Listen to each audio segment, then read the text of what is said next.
भागलपुर के सबौर स्थित बिहार कृषि विश्वविद्यालय में 7वें दीक्षांत समारोह का आयोजन किया गया, जिसकी अध्यक्षता महामहिम राज्यपाल राजेंद्र विश्वनाथ अर्लेकर ने की। दीक्षांत समारोह कार्यक्रम में सम्मानित अतिथि के तौर पर बिहार सरकार के कृषि मंत्री कुमार सर्वजीत और भारतीय कृषि अनुसंधान संस्थान नई दिल्ली से उद्यान उप निदेशक डॉक्टर AK सिंह, साथ ही राज्यपाल के प्रधान सचिव रॉबर्ट L चिंपू मौजूद थे। गौरतलब हो कि इस बार दीक्षांत समारोह कार्यक्रम का थीम था जल जीवन हरियाली। महामहिम राज्यपाल को भागलपुर की धरती पर पहुंचते ही गार्ड ऑफ ऑनर दिया गया। मंच पर महामहिम राज्यपाल का स्वागत भव्य मखाना के माला को पहनाकर किया गया। साथ ही सभी विशिष्ट अतिथियों को अंगवस्त्र व पौधे देकर स्वागत किया गया। 7वें दीक्षांत समारोह कार्यक्रम में उद्घाटन सत्र के बाद कुल 980 विद्यार्थियों को महामहिम राज्यपाल के हाथों डिग्रियां प्रदान की गयी, जिसमें UGC के 688, PG के 243 और PhD के 49 विद्यार्थी थे। वहीं 12 छात्रों को गोल्ड मेडल भी प्रदान किया गया। साथ ही साथ बिहार सरकार के कृषि मंत्री द्वारा विश्वविद्यालय में अनुकंपा के आधार पर कुल 14 लोगों को नियुक्ति पत्र भी दिया गया। जिस सेक्टर में अगर नौकरी देनी है तो लगभग मुझे लगता है पूरे देश में 8% होता है, 8%। If you extend to some private players in this, it will not go beyond 10 or 12%. पूरे देश के युवा अपने कितने हैं? हर वर्ष कितने लोग बाहर आते हैं? और इन सबको हम नौकरी दे पाएंगे? तो सही रूप में आज का दीक्षांत समारोह सार्थक हो गया, क्योंकि आप ही तो लोग हैं। मैंने कहा you can do and undo, तो आप ही तो लोग हैं। तो इसलिए आप यहाँ आकर कुछ विचार लेकर जाना चाहिए। यहाँ से बाहर जाते समय संकल्प करके जाना चाहिए, निश्चय करके जाना चाहिए। In next 25 years I will do something for this country. जिन मेरे परिवार के लिए, मेरे लोगों के लिए, मेरे समाज के लिए और मेरे देश के लिए, ऐसा एक विचार लेने की आवश्यकता है। 2009 के आचार संहिता मामले में आज MP MLA कोर्ट में कई वरिष्ठ नेता अपना बयान दर्ज कराने पहुंचे। भागलपुर व्यवहार न्यायालय के MP MLA कोर्ट में आचार संहिता उल्लंघन के मामले में BJP के राष्ट्रीय प्रवक्ता सैयद शाहनवाज हुसैन, बीरपुर विधायक इंजीनियर शैलेंद्र, व्यास कुमार चौधरी और मंटू मोदी का बयान दर्ज किया गया। दरअसल 15 मार्च 2009 को नवगछिया के झंडापुर में पेट्रोल पंप के पास एक पान के दुकान में सैयद शाहनवाज हुसैन और इंजीनियर शैलेंद्र का कैलेंडर लटका हुआ था, जिस पर मजिस्ट्रेट अरशद फिरोज के द्वारा आचार संहिता उल्लंघन का मामला दर्ज कराया गया था, जिसमें आज गवाही की गई। वहीं 17 तारीख को अगली तिथि रखी गई है। ये मामला आचार संहिता का था, 2009 का था, 326(9) जिसका था ACGM 1 के यहाँ, और आज स्टेटमेंट पे था। स्टेटमेंट आज हो गया। इसमें 4 अभियुक्त थे। माननीय हमारे पूर्व केंद्रीय मंत्री और पूर्व उद्योग मंत्री सैयद शाहनवाज हुसैन जी, और हमारे माननीय विधायक शैलेंद्र इंजीनियर जी, और एक व्यास चौधरी, एक मंटू मोदी। 4 अभियुक्त इसमें था। चारों का स्टेटमेंट हो गया।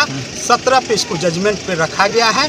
जितनी भी गवाही हुई, उस गवाही में जो कहता है कैलेंडर और उसमें फोटो युक्त था, किसी गवाही के द्वारा यह प्रूफ नहीं कराएगा, न कैलेंडर यहाँ उपस्थित किया गया, और यह 17 पे जजमेंट के लिए रखा गया।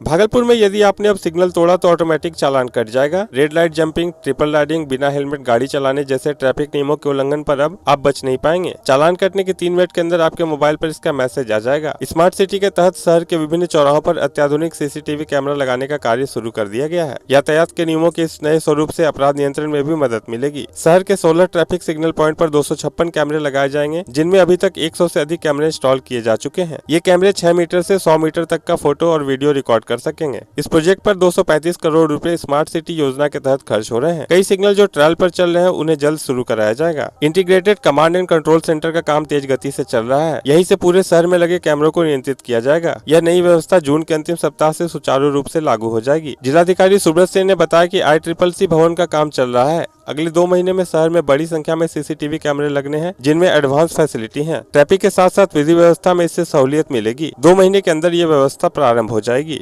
स्मार्ट सिटी के तहत इंटीग्रेटेड कमांड कंट्रोल सेंटर का जो है वो निर्माण होना है। विभिन्न कारणों से जो है कई कोर्ट केसेज और भी कई कारण है, जिसके कारण कि इसकी प्रगति जो है धीमी रही, लेकिन पिछले लगभग 1 साल से काफ़ी तेज़ गति से इसमें काम चल रहा है। इसमें ऑप्टिकल फाइबर, आपका CCTV कैमरा और इसकी मॉनिटरिंग के लिए जो डिफरेंट सॉफ्टवेयर्स हैं उनके इंस्टॉलेशन का काम और बिल्डिंग का काम सब पैरेलली चल रहा है और बहुत तेज़ गति से अब इसमें काम हो रहा है। हम लोग ये उम्मीद कर रहे हैं कि अगले 2 महीने में काफ़ी बड़ी संख्या में पूरे शहर में जो है CCTV कैमरे लगने हैं और उसमें बहुत एडवांस फैसिलिटीज़ है कि उसको जूम करके एक एक गाड़ी के नंबर को देखा जा सकता है। कहीं कोई घटना होती है तो उसकी पूरी ट्रैकिंग हो सकती है। तो ट्रैफिक के साथ साथ लॉ एंड ऑर्डर और उसके अलावा जो सामान्य जो हम लोगों का डे टू डे जो प्रशासन का काम होता है उसमें काफ़ी इसमें सहूलियत मिलेगी।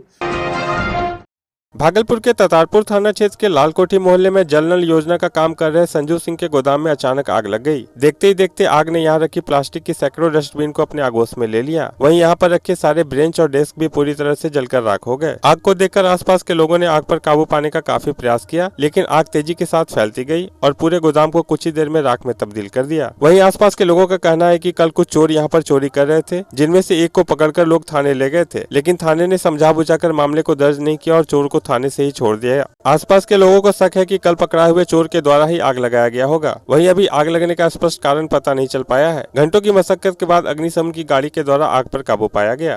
क्या आ गए, बोले कि हमको नहीं करना, आप लोग को जो करना है छोड़ना है छोड़ दीजिए, जो होगा आप लोग अपना समझिएगा। फिर एक आदमी पकड़ाया था, 2 लड़का जो था भाग गया। चोरी कर रहा था? हाँ, 6 दिन से यहाँ अंदर में था, बैठ करके चोरी कर रहा था। क्या चीज था अंदर में? अंदर में यहाँ लोहा लगकर इनका अपना गेट उट का काम हो रहा था, डस्टबिन था, सरकारी काम का था।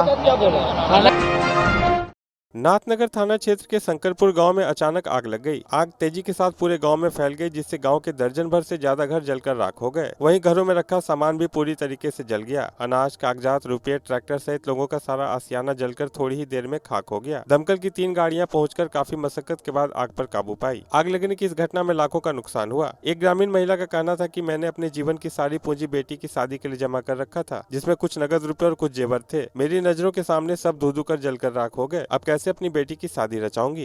पता नहीं, उन्ना चले कन्ना सुन्ना सुन्ना जमना जुने चबा घरों में बच्चा लोग निकलता लोग ये घरों में बच्चा कितना गल जला होगा? चरी ले अगर 2 घंटे पहले आउसानुम ना चले 2 घंटे ले सब जर के ले बक्सा में रख ले ट्रंक को खोलो नहीं सकन दिए मत दोनों वाइफ ता सुधलो ये घरों में हम 50,000 रुपया करे पैसा ट्रैक रे बक्सा 10 बोरा नवगछिया के परबत्ता थाना क्षेत्र के विक्रमशिला पहुंच पथ के साहू पेट्रोल पंप के पास स्कॉर्पियो और हाईवे गाड़ी में टक्कर हो गई, जिसमें स्कॉर्पियो पर सवार 5 जवान घायल हो गए और उनमें से एक एएसआई सतीश सिंह की मौत हो गई। सभी पुलिस के जवान सीतामढ़ी से कैदी को सेंट्रल जेल छोड़कर वापस सीतामढ़ी जा रहे थे। इसी क्रम में पुलिस की स्कॉर्पियो चला रहे ड्राइवर की आंख झपक गई और स्कॉर्पियो खड़ी हाईवा में जाकर टकरा गई। गाड़ी चला रहे ड्राइवर का कहना है कि उसकी आंख झपक गई थी और सामने अंधेरा छा गया था, जिसके कारण हादसा हुआ। वहीं सभी घायलों का इलाज डॉक्टरों के द्वारा किया जा रहा है। अंधेरा हो गया, हम नहीं देखे कैसे, डायरेक्ट ठोका गया गाड़ी। कौन गाड़ी आके ठोका है? ठोका नहीं, हम देखे पीछे से अपने हमरे गाड़ी ठोकल था। कौन सा आगे से ठोका है पीछे से ठोका गाड़ी से? हम लोग का उसी में जाके लगा है। कितने पुलिसकर्मी थे उस पर गाड़ी पे? हम 5-6। कहाँ से आ रहे थे आप लोग? हम लोग जेल सुबह जाने से आ रहे थे।